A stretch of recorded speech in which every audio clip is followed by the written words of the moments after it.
Hello friends, welcome back ఆ channel for this beautiful world. ఇవాళ నేను మీకోసం ఒక మంచి యూస్ఫుల్ వీడియో అయితే తీసుకొచ్చాను ఫ్రెండ్స్. ప్రతి ఒక్కరికి యూస్ఫుల్ అయ్యే వంటింటి చిట్కాలు అయితే తీసుకొచ్చాను. ఖచ్చితంగా వీడియోని ఎక్కడ స్కిప్ చేయకుండా చివరి వరకు చూడండి. మీకు ఖచ్చితంగా యూజ్ అవుతాయి. మీకు నచ్చినాయి యూజ్ అవుతాయి అనుకుంటే ప్లీజ్ లైక్ చేయండి, షేర్ చేయండి, అలాగే సబ్స్క్రైబ్ చేసుకోండి మన ఛానల్ని. అలాగే మీకు ఏమైనా డౌట్స్ ఉంటే కామెంట్ సెక్షన్లో కామెంట్ కూడా చేయండి. వీడియోని అయితే ఎక్కడ స్కిప్ చేయకుండా చూడండి. మనం ఆలస్యం చేయకుండా వీడియోలోకి అయితే వెళ్ళిపోదాం పదండి.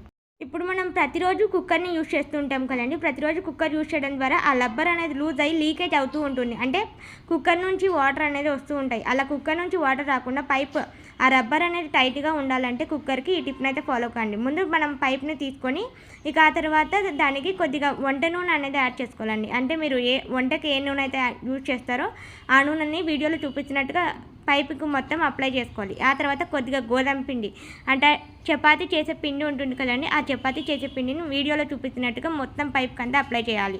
ఇలా అప్లై చేసుకున్న తర్వాత ఏ కుక్కర్ది మూత అయితే తీసుకున్నామో ఆ కుక్కర్ మూతకి రబ్బర్ అనేది అంటించేయాలండి.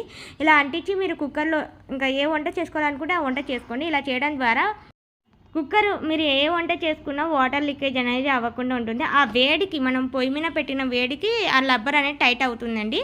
ఇక సెకండ్ టిప్లోకి అయితే వెళ్ళిపోదామండి. సెకండ్ టిప్ వచ్చేసి మనం సాధారణంగా నిమ్మకాయలు ఎక్కువ స్టోర్ చేసుకుంటూ ఉంటాం. నిమ్మకాయలు ఎక్కువ స్టోర్ చేసుకోవడం ద్వారా అవి పండిపోతాయి. అలా పండిపోకుండా మనకి నిమ్మకాయలు ఫ్రెష్గా నెల రోజుల దాకా కూడా ఉండాలంటే అయితే మనం ఫ్రిడ్జ్లో పెట్టుకోవాలండి. ఈ నిమ్మకాయలని నెల రోజుల దాకా స్టోర్ చేసుకోవాలంటే ముందు మనం ఒక ప్లాస్టిక్ కంటైనర్ అనేది తీసుకోవాలి. ఆ కంటైనర్ అనేది తీసుకొని ఆ ప్లాస్టిక్ కంటైనర్లో ఎన్ని నిమ్మకాయలు పడతాయో అన్ని నిమ్మకాయలు పెట్టేసుకొని దాన్ని నిండుగా మునిగేంత వరకు నీళ్లు పోసుకోవాలండి. మంచి నీళ్ళు ఇలా పోసేసుకొని దానికి మూత పెట్టేసుకోవాలండి. ఆ నీళ్ళని వారానికి ఒకసారి మారుస్తుండాలి. ఇలా చేసినట్లయితే 30 రోజుల వరకు నిమ్మకాయలు ఫ్రెష్గా ఉంటాయండి. ఇంకా నెక్స్ట్ థర్డ్ టిప్ వచ్చేసి పచ్చిమిర్చి అండి. మనం పచ్చిమిర్చి లేకపోతే ఏ వంట చేయలేం. అందుకోసం ఎక్కువనే తెచ్చుకుంటూ ఉంటామండి పచ్చిమిర్చి, కేజీలు. సో అలా తెచ్చుకున్నప్పుడు మనం పచ్చిమిర్చిని ఎలా స్టోర్ చేసుకోవాలి అనేది ఇప్పుడు తెలుసుకుందాం. ముందే తొడిమెలు లేకుండానే మంచిగా వాష్ చేసుకోవాలండి పచ్చిమిర్చిని. ఆ తర్వాత ఒక కాటన్ క్లాత్లో తీసుకొని మంచిగా తుడుచుకొని ఆరబెట్టుకోవాలి.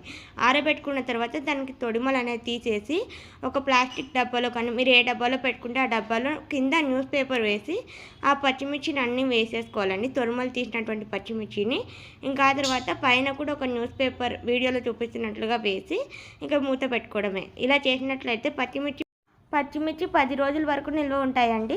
ఇదండి థర్డ్ టిప్. ఇంకా థర్డ్ టిప్ అయిపోయింది కదా. ఫోర్త్ టిప్ ఏంటంటే మనం వరుసగా పూజలు ఉన్నప్పుడు ఎక్కువ కొబ్బరికాయలు తెచ్చుకుంటూ ఉంటామండి.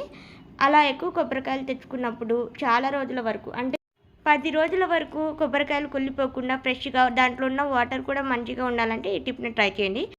తీసుకొని రౌండ్ ఉన్న సైడ్ నిలబెట్టాలండి. పీస్ ఉన్న సైడ్ నిలబెట్టకూడదు.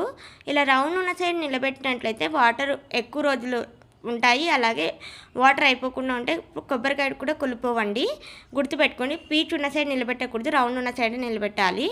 ఇలా ఫ్రిడ్జ్లో కూడా పెట్టకుండా ఉంటాయండి. ఇలా చేస్తే 10 డేస్ పాటు ఉంటాయి అన్నమాట ఫ్రెష్గా. ఇంకా నెక్స్ట్ టిప్ వచ్చేసి 6th టిప్. ఇలా కొబ్బరికాయలు ఎక్కువ తెచ్చుకున్నప్పుడు మనం కొట్టేసి పక్కకు పెడుతుంటాం కదా. అప్పుడు ఏం చేయాలంటే కొబ్బరికాయలు ఎండిపోకుండా ఫ్రెష్గా ఉండాలంటే ఈ టిప్ని అయితే ట్రై చేయండి.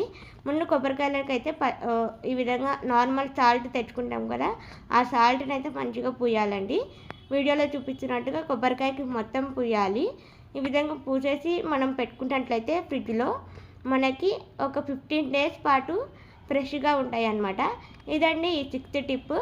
ఈ 6th టిప్ కనుక నచ్చినట్లయితే ప్లీజ్ లైక్ చేయండి, షేర్ చేయండి, అలాగే సబ్స్క్రైబ్ చేసుకోండి. ఇంకా నెక్స్ట్ టిప్ అయితే చూద్దామండి. 7th tip. 7th టిప్ వచ్చేసి టమోటాలదండి. ఈ టమోటాలు వచ్చేసి టమోటాలు లేకుండా ఏ వంట చేసుకోలేము కాబట్టి అవి కూడా ఎక్కువ క్వాంటిటీలోనే తెచ్చుకుంటామండి. అలాంటి టమాటాలు కుళ్ళిపోకుండా పండకుండా ఉండాలంటే ఈ విధంగా ట్రై చేయండి. మనం టమోటాలు తెచ్చుకున్న వెంటనే ఆ టమోటాలకి వీడియోలో చూపిస్తున్నట్లుగా టమోటాలకి బ్లాక్ కలర్ అనేది ఒకటి ఉంటుంది కదా సెంటర్లో, అక్కడ మనం కుకింగ్ ఆయిల్ ఉంటుంది కదా, వంటకు వాడే నూనెని పూసుకోవాలన్నమాట. ఈ విధంగా పూసినట్లయితే వీడియోలో చూపిస్తున్నట్లుగా ఇలా పూసుకొని మీరు ఫ్రిడ్జ్లో స్టోర్ చేసుకున్నట్లయితే 10 రోజుల పాటు ఫ్రెష్గా ఉంటాయి, కుళ్ళిపోవు, అలాగే పండవన్నమాట టమోటాలు. వీడియో నచ్చితే లైక్, షేర్ అండ్ సబ్స్క్రైబ్. ఇంకా నెక్స్ట్ టిప్ అండి. ఇది వచ్చేసి మనకి అద్దాలు పెట్టుకుంటూ ఉంటాం కదా, స్పెట్స్ వాడతాం. ఆ స్పెట్స్ వాడినప్పుడు ఎక్కువ దుమ్ము పట్టేస్తూ ఉంటుంది. అలాగే ఒకసారి సైట్ కూడా కరెక్ట్గా కనపడదు. అలాంటప్పుడు స్పెట్స్ని ఈ విధంగా క్లీన్ చేసుకోండి. పెస్ట్ని వీడియోలో చూపించినట్టుగా మీరు మంచిగా డస్ట్ లేకుండా క్లాత్ ఒకసారి నార్మల్ క్లాత్లో క్లీన్ చేసుకున్న తర్వాత ఇప్పుడు వ్యాజిలిన్ తీసుకొని మంచిగా స్పెట్స్కి వీడియోలో చూపించినట్టుగా అప్లై చేసి ఆ తర్వాత ఒక కాటన్ క్లాత్తో క్లీన్ చేసుకున్నట్లయితే స్పెట్స్ మంచిగా షైనీగా వస్తాయి. అలాగే మీకు సైట్ కూడా మంచిగా కనపడుతుంది అనమాట. అంటే విజన్ బాగా కనపడుతుంది. ఎక్కడ మరకలు కూడా అలాంటివి ఏం కనపడవండి, మీకు వీడియోలో కనిపిస్తుంది కదా. ఇంకా లాస్ట్ అండ్ ఫైనల్ టిప్ అండి, మనం పూజ కోసం ఎక్కువ పూలు తెచ్చి పెట్టుకుంటూ ఉంటాం. అలా ఎక్కువ రోజులు నిల్వ ఉండాలంటే దాదాపు 30 రోజుల పాటు పూలు ఫ్రెష్గా ఉండాలంటే ఇలా ట్రై చేయండి. ముందుగా ఒక డబ్బా తీసుకొని దాని కింద న్యూస్ పేపర్ వేసి ఈ పూలని మంచిగా విడిగి అంటే కొద్దిగా లూజ్గా దానిపైన ఒకలా వేయాలన్నమాట. ప్రెస్ చేయకూడదు. లూజ్గా ఎన్నైతే పడతాయో ఆ డబ్బాలో కింద ఒక పేపర్ వేసేసి ఈ పూలను అలా లూజ్గా వేసేసి ఇప్పుడు పైన కూడా ఒక పేపర్ అనేది పెట్టేసేయాలండి.